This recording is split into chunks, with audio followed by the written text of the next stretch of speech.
Hey everybody, Tracy Brown here. Good morning.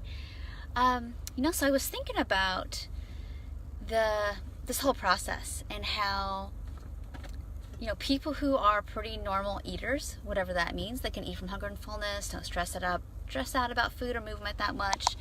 They just do stuff. They're not going to quite understand, what it's like to. Sorry, I'm itchy and stuff today. Quite understand what it's like to have to think about eating from hunger and fullness, or have to think about not thinking about what everybody else is doing with their food or weight. It's not going to understand that. And then from the other perspective, people who still have a lot of fear and a lot of hanging on around controlling weight, around managing their food, about being on special diets, whether they need to be or not, medically. Honestly, the process of intuitive eating and even recovery is gonna feel a little threatening. And so you've got two scenarios you're working with that not a lot of people are gonna understand. And I know that can feel lonely. I know that can feel frustrating.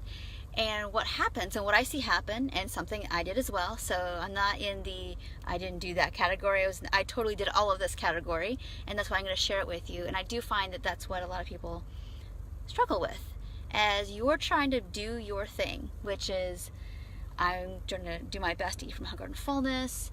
I recognize that I live in a culture that prejudges what people look like and makes an assumption about what they're eating or their health might be. I understand that I'm going to be around people who aren't going to eat carbs, who are going to be on keto, who are going to be intermittent fasting right now, and are going to be talking a lot about their food because they're probably hungry, or people typically do like to talk about what they're doing with their food because they're having to white knuckle their food and thinking about it. They're not eating naturally, so. If you're food restricted, you're going to have food on your mind, and most people are going to talk about it, not knowing that might be impactful to the people. That's just kind of how it rolls until people understand that that's not everybody wants to hear about it. But anyway, so this is not about everybody else. This is about you. And when you're in recovery, whether you're learning to eat more food to get your energy needs met, get yourself replenished regardless of your weight, whether you are trying to not slow down and be more present and have other skills around emotional eating and binge eating, whether you're binging, purging, whether you're just purging, whatever you're doing, probably people aren't going to understand it totally unless they've ever done it or they work with people. So that doesn't mean that everybody doesn't want to understand, or that they can't be empathetic, or that they're purposely being rude and not caring. It's just they don't know.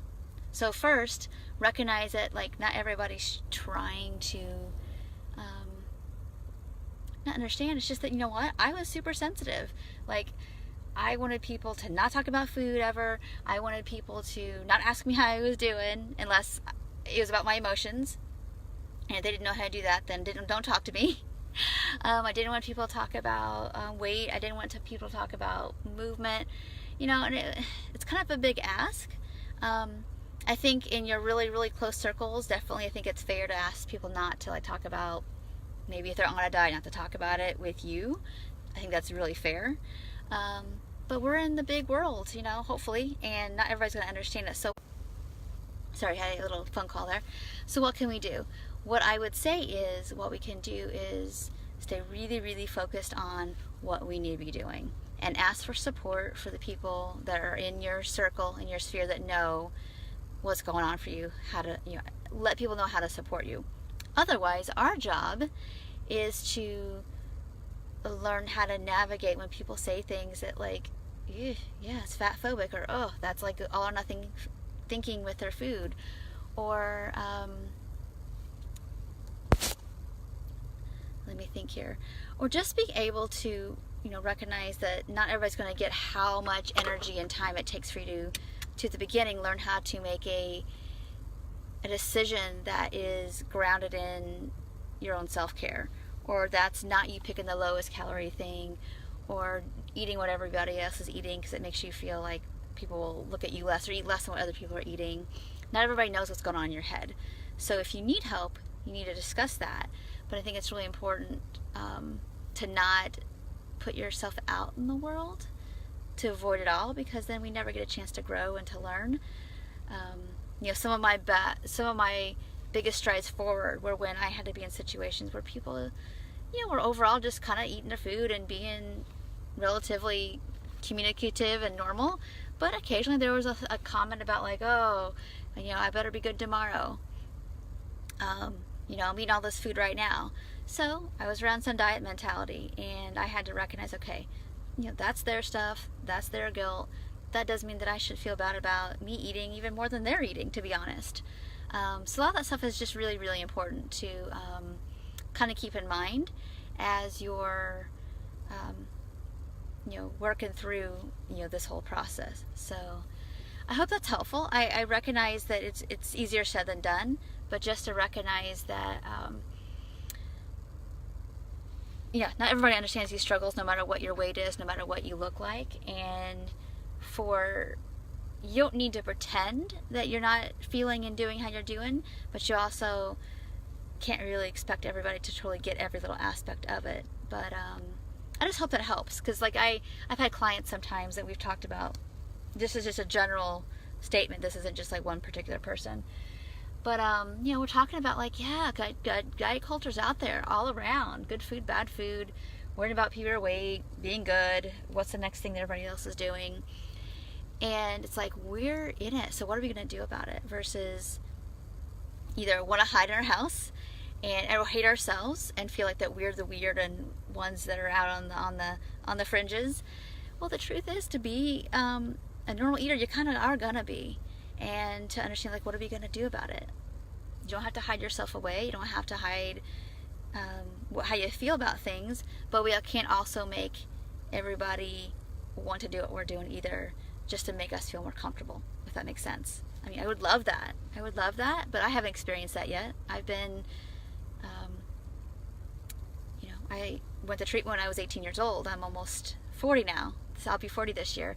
And the world isn't that much different. There's different diets, there's all kinds of stuff, but, it hasn't changed that much, unfortunately. That there's still a lot of fat phobia and a lot of, thinking there's only one right body to have, and that stuff's still there. It just changes what it looks like slightly. The diets change. So it's almost like, how are we going to live contentedly with ourselves and our life? How are we going to navigate this stuff? This is what I want y'all to be focusing on is, I would love for it to change, a magic pill, everybody. We just, you have a body, I have a body. You do what you do with it in terms of like eating. You deal with whatever feedback that happens, for you. And, but I wish that was the case, but that's not exactly how it is.